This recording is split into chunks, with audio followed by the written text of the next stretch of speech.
by speakers at this time. Is there anyone here for public comment? Anyone here for public comment? Jason, you want to comment? Is there anyone here for public comment? There is no one here for public comment. We will move on to the consent agenda. This is the item of the agenda where we have a variety of standard reports related to financial processes, school board minutes, and other related documents. Do I have a motion to approve the consent agenda? So moved. First by Ryan, Second. second by Jim. Any discussion? Are all those in favor? Aye. Any opposed? All right, motion carries. The next item on the agenda is the resolution for acceptance of gifts. Let me make this bigger.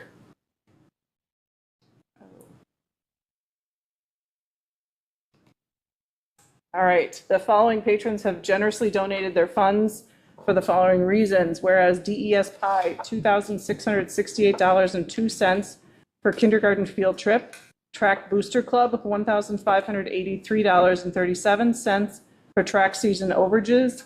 Baseball Booster Club, $10,168.25 for baseball supply overages. Wrestling Booster Club, $2,927.66 for reimbursement for wrestling expenses. Soccer Booster Club, $6,934.52 for boys soccer club or boys soccer charter bus, hotel and supply overages. Hockey Booster Club, $2,699.08 for boys hockey charter bus. Basketball Booster Club, $2,675.08 for girls basketball charter bus. Delano Tiger Athletic Booster Club, $8,164.12 for volleyball expenses. Delano Tiger Athletic Boosters, $1,637.82 for softball booster paid coach. Delano Tiger Athletic Booster Club, $5,393.90 for dance expenses and dance camp. Delano Tiger Athletics Boosters, $540 for girls hockey scrimmage fee. Delano Tiger Athletic Boosters, $263.30 for girls swim expenses. Delano Tiger Athletic Boosters, $722.12 for girls tennis balls. Delano Tiger Athletic Boosters, $11,758.32 for girls lacrosse expenses. Drama Boosters, $10,561.66 for drama expenses. At Oktoberfest, $965 for Orange Crush Robotics team number 3026. All of these have generously offered to donate to the Delano Public School District based on the conditions above. And this is a resolution. Just wait. Roll call vote. We needed members accept. So can I get a motion to accept the resolution of gifts? Motion to accept. Lori is first. Do I have a second? Second. Second by Ryan, and this is a roll call vote. Board Member Schaust. Aye. Board Member Baker, or she's not here. Board Member Morilla. Aye. Board Member Deppa. Aye. Board Member Gerke. Board Member Black. Aye. And Board Member Roser. Aye. The resolution has passed. Next item on the agenda is personnel matters. The list is relatively standard for this time of the year, hiring in a lot of folks in prep for summer programming and also the start of the school year coming up. Do I have a motion to approve the personnel matters? Make the motion. I'll second. By Rachel, second by Corey. Any discussion? All those in favor? Aye. Aye. Any opposed? Right, motion carries. Next, we have our administrative reports. First up is Superintendent Shane. Thank you, ladies and gentlemen of the board. This is my July school board meeting report. As always, we want to make sure that the work that we are doing, the work that we are trying to achieve is aligned with the district mission and the vision, as always. And then also our core values of a Tiger, the drivers of our words and actions, and excellence, teamwork, belonging, and grit. I just wanted to take the opportunity at this meeting just to give you some updates on some summer projects that either have started, will start, have been completed, and so on and so forth. We have four major, what I call small-scale projects. The tennis court resurfacing project already happened. It happened earlier in June. I believe it was June, end of June by the time we got that finished. It was interrupted by, obviously, weather at times, but that project's done. I believe they are in the final stages of completing a final punch list. There was a few things that needed to be addressed before we released the final payment and funds. We do have a parking lot surface resurfacing project going on. If you notice, the parking lot in front of the buildings here is closed off because they're going to be doing some resurfacing that project here. It's not a complete dig up or whatever, but it's an overlay and crack filling process there. Tennis court lights are, we have the poles, and I'll show you some pictures here in a little bit. The poles got delivered, and so that means we're getting closer and closer to getting the poles up and lights installed. So hopefully at the end of the summer, we should have that project complete. And then also over at the intermediate school, you've heard from time to time over the course of the last school year, even at the elementary and intermediate, just, some challenging behaviors, students that are working through some difficult things. Well, we're going to reorganize our special ed area with some abilities for flexibility of calming rooms, some doors between two classrooms instead of coming out into the hallway and potentially having an issue of a student that's being transferred from room to room. They'll be able to do that all within the special ed area. And this is at the front end of the fourth grade wing. And I'll show you some pictures as well, the work that's undergone there as well. Here's a picture of that, just as I said. So they're starting to dig through some things. It's not a huge project. This is basically putting some holes, extending some walls, just kind of making sure that our space is utilized for the needs of the kids. There's an example of doorways between two classrooms that we never had before, so we're framing those up. Probably I can tell you the biggest thing that's going to be delayed is door frames. They're going to be about 2-3 weeks out, so it'll be close to the beginning of the school year when we get the project complete. There's another doorway going into another part of the special ed classrooms that were divided. There are the poles that are sitting in the parking lot, and the infinite wisdom of the contractor, they decided to put them in spaces where parking should be and not where we could have put them, which was the memo from Martinez around to the north side of the courts. But we weren't here at the time they got dropped off, so there they sit. Here's some pictures of the court. They did a really nice job. They had to do some things to adjust some punch list items, but overall, for the most part, the courts really look nice.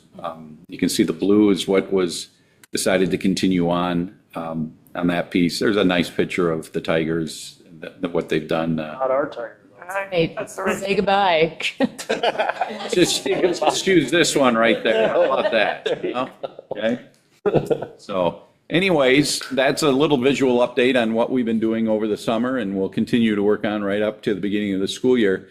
Next week starts our leadership preparation for the year. Monday, August 4th, we have an executive leadership team meeting. Big parts of those discussions is to prepare for our retreat. I have a in-service conference on Tuesday the 5th, sponsored by the Minnesota Association of School Administrators and the Department of Education. It's called Back to School Conference. It's an annual conference that's scheduled for the 5th. On Wednesday the 6th, we have our leadership retreat. This is the entire academic leadership team, the cabinet, the executive leadership team, district office folks, our coordinators, curriculum and assessment, literacy, our mentor coordinators. Also, we'll have our new health services supervisor there. Krista Wadholm will be part of that leadership retreat. And it's about a day and a half. It's all day Wednesday. And then it's a half day on Thursday the morning, but the half day in the morning is just the cabinet and the district office team and the executive leadership team. The big time period with the majority of people there is going to be on the 6th. We actually are going to house this retreat at the new DMU building out on the West Metro Commercial Business Park. And that now is part of the city owns that building. It was originally designed and built by Randy Sanitation. And then when Randy sold company to New Republic, the city got a really good deal. And so it's nice to see what the private sector gets to put in their buildings as opposed to what the public sector does. So we're going to be in a really super nice facility out there and all day and really have a good opportunity to kick the year off in a good professional way and allow people to really share what they're doing. A lot of work with that, implementing the strategic plan.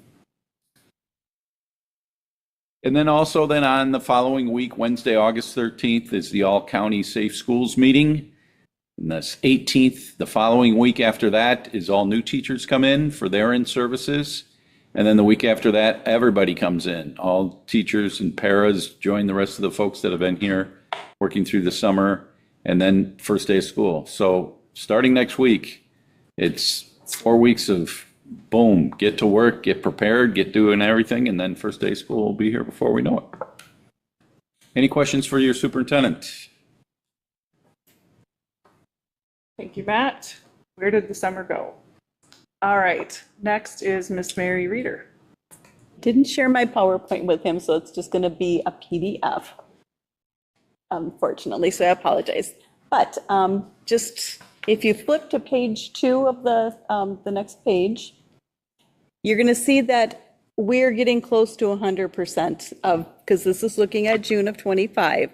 So the revenues are they're a little under 93%. That's because I haven't booked any of the state or federal receivables yet. And our state gen ed receivable is usually about $1 million. So we're getting close, not quite there yet, but we have still some receivables to be taking in. Our expenses are very close. They're 97%.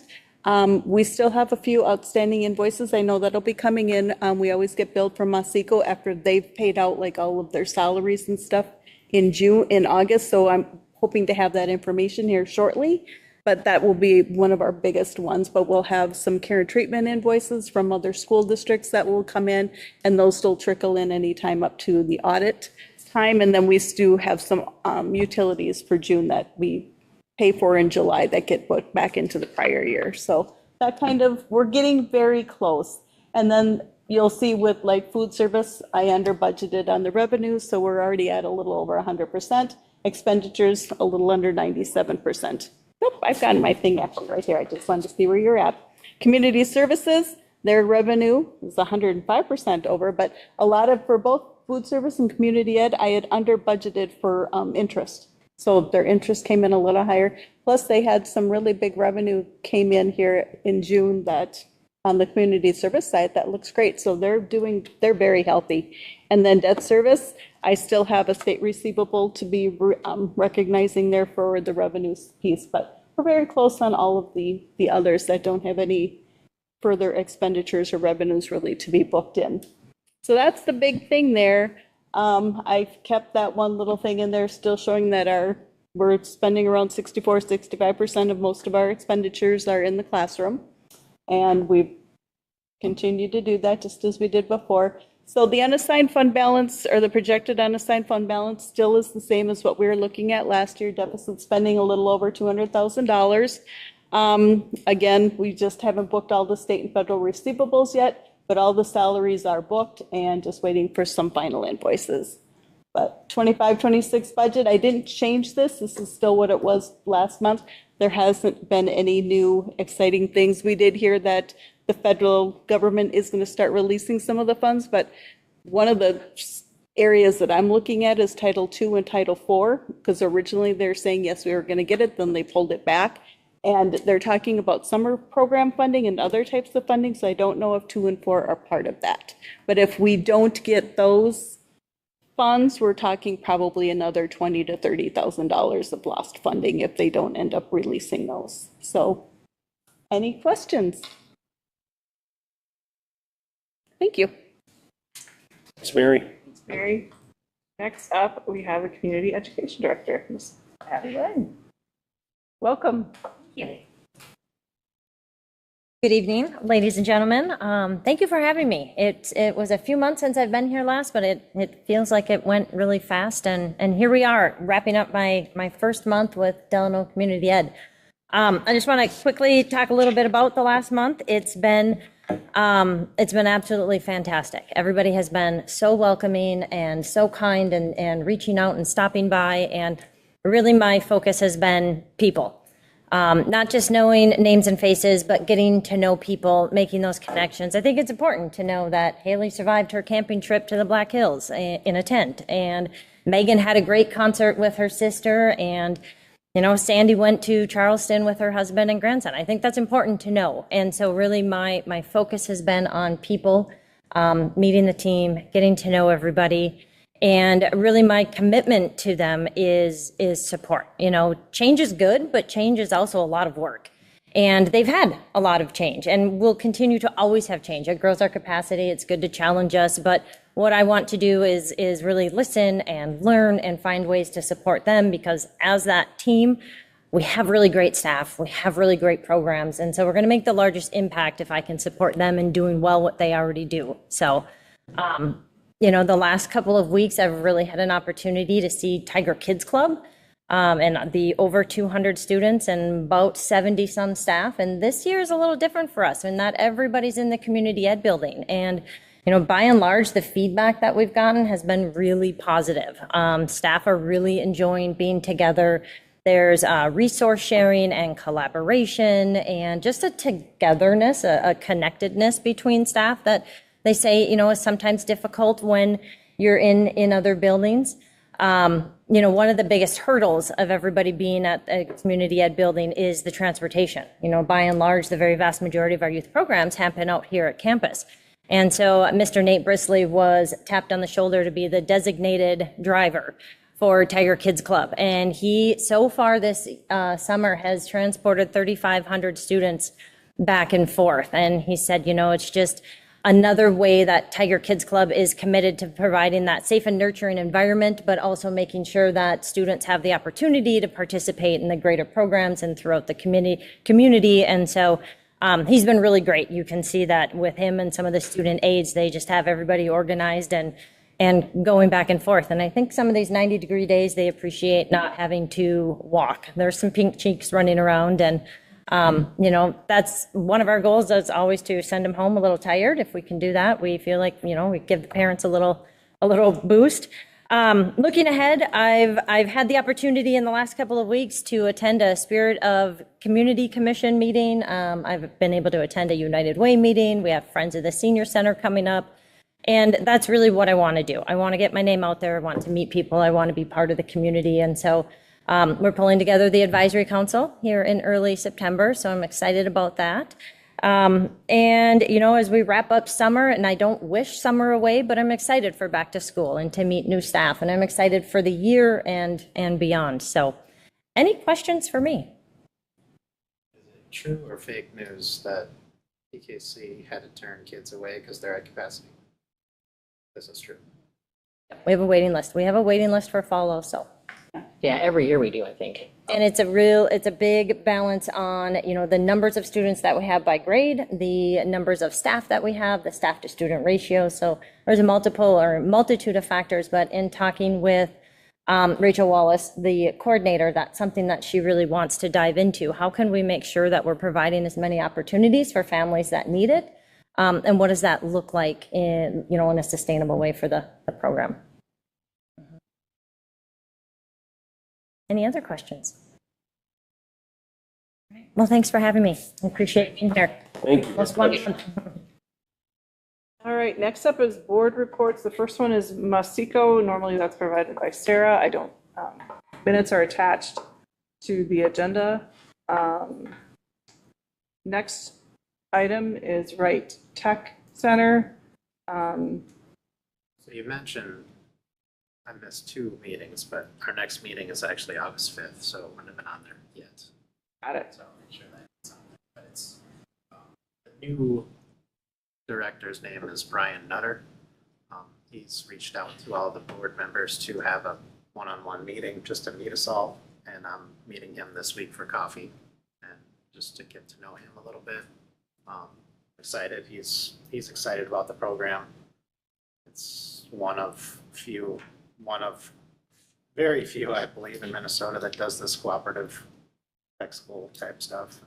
I'm excited for reevaluating all the programs that are offered, to make sure that they're all still relevant and that this is the needs of our students. That's it. Next item is a statement related to the superintendent's annual performance review. This past year, we've had frankly quite a few updates given the new process that we've decided to have within the board. We evaluated the superintendent in the following areas: developing emergency procedures, strategic planning, district operations and communication, and district processes. Superintendent Shane met with the board expectations in developing emergency procedures, comp achievement for the first time in quite a while, which was exciting. Strategic planning and district operations. These are areas of strength for Superintendent Shane, recognizing the value of continuous improvement for all employees of the district. The board has identified communication and district processes as areas of potential growth. The board is grateful to Superintendent Shane for the leadership and service to the district. So thank you. Moving, next item is old business. There is no old business, so we'll move on to new business. There are quite a few policies that have a first and only read. This is items 12A through 12. 12A is just first read. Yeah, they're just bundled First and together. One and only reads. Household reads, it's just the first of the, Right. your first action's just on 12A. I was trying to do all the public comments out of the way. Oh, sweet, can you do that? I thought I could. Sounds like a The board chair has done it before. The board chair can decide. That's what I was trying to do. Sorry. Sorry. I was trying to find the last letter that has first reads, which was K. So 12A through K are all first read policies. Is there anyone here for public comment for any of the policies listed in items 12A through 12K tonight? Just seemed like it. All right, with that, we'll move on to walking through each one of them. So the first item is 12A to approve the first and only read policies 524, internet acceptable use and safety policy, 707, transportation of students placed in day treatment programs, 503, student attendance, and 414, mandated reporting of child neglect or physical or sexual abuse due to non-substantive changes.